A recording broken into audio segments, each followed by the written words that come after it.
The next challenge we're working on is called remove the vowels, and we have a function that takes in a string and we want to remove all the vowels from that string.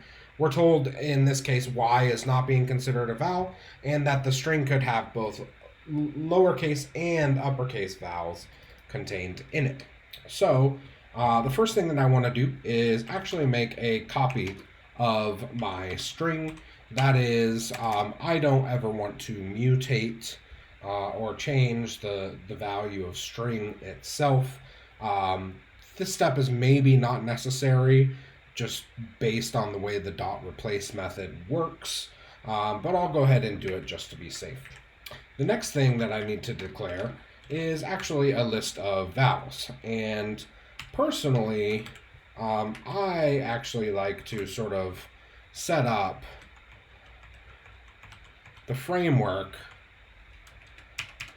of my list before I fill it in. And now I will just go back and fill this in. E, I, O, and U. So now that I have this collection of my vowels, I want to iterate through them. So I'll say for vowel in vowels, I want to do out dot replace, and I want to replace that vowel with nothing or an empty string, just two single quotation marks.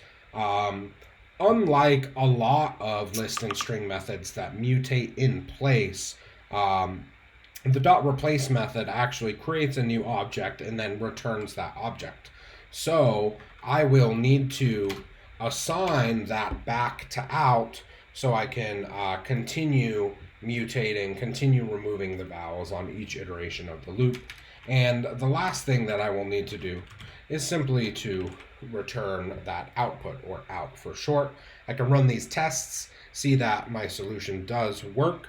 Certainly we could do this without a for loop, but this is the most efficient or effective way to do it. As I mentioned, that dot replace method, it returns a new object each time that it's called, as opposed to mutating an object in place. So this is actually a little unnecessary, and I'm going to go ahead and remove it from my code, and we'll give this another try here again. And it actually does not it throws an error. It says out is reference before assignment. I will need to change this to string in each place that I was referencing out. I now want to reference string. So now if I run this, I should get the correct solution, which I do. And that taking a step to assign string to a new variable is actually unnecessary, just due to the nature of the dot replace method creating and returning a new object every time that it's called.